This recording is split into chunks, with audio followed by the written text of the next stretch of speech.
सुप्रिया सुळे यांचं कुटुंब या ठिकाणी आपला मतदानाचा हक्क बजावताना दिसून येत आहेत। सुप्रिया सुळे या बारामती लोकसभा मतदारसंघातून निवडणुकीच्या रिंगणामध्ये उतरलेले आहेत आणि एक प्रतिष्ठेची ही निवडणूक बनलेली आहे, कारण एकीकडे आहेत शरद पवार तर दुसरीकडे आहेत अजित पवार आणि बारामती मतदारसंघ नेमका कोण राखणार याविषयी उत्सुकता निर्माण झालेली आहे। कारण बारामती म्हणजे पवार हे समीकरण येतं, पण यावेळेला मात्र दोन पवारांमध्ये लढत या ठिकाणी पाहायला मिळालेली आहे आणि त्यामुळे आता बारामती नेमकी कुणाची ते ठरवणार आहेत। बारामतीकर कोणत्या पवारांची ते बारामतीकर ठरवणार आहेत आणि त्यामध्येच आता मतदान होताना दिसतंय। सुप्रिया सुळे स्वतः मतदानाचा हक्क बजावण्यासाठी पोहोचल्याचं पाहायला मिळत आहे। सुप्रिया सुळे ज्या संसद रत्न राहिले आहेत आणि त्याचबरोबर महासंसद रत्न पुरस्कार सुद्धा त्यांनी पटकावलेला आहे आणि वेगवेगळी भाषणं त्यांची संसदेतली गाजल्याचं पाहायला मिळालं होतं। वेगवेगळ्या मुद्द्यांवर त्यांनी संसदेमध्ये भाषण केलं होतं। त्याच सुप्रिया सुळे यावेळेला बारामती लोकसभा मतदारसंघातून पुन्हा एकदा निवडणुकीच्या रिंगणात आहेत। मात्र यावेळची निवडणूक थोडीशी वेगळी आहे, कारण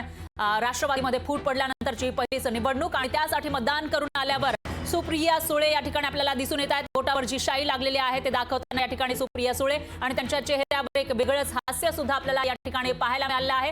तर त्यांचे पती आणि कुटुंबातील इतर सदस्य सुद्धा आपल्याला या ठिकाणी पाहायला मिळालेले आहे। सुप्रिया सुळे ज्या बारामतीमधून इथं निवडणुकीच्या रिंगणामध्ये उतरलेल्या आहेत, पण खऱ्या अर्थानं निवडणूक आहे ती म्हणजे अजित पवार आणि शरद पवार यांच्यामध्ये असं म्हटलं जात होतं। त्यामुळे बारामती नेमकी कोणत्या पवारांची याचा फैसला आता बारामतीकर करणार आहेत आणि त्यासाठी मोठ्या संख्येनं बारामतीकर बाहेर पडून मतदान करताना दिसून येतात।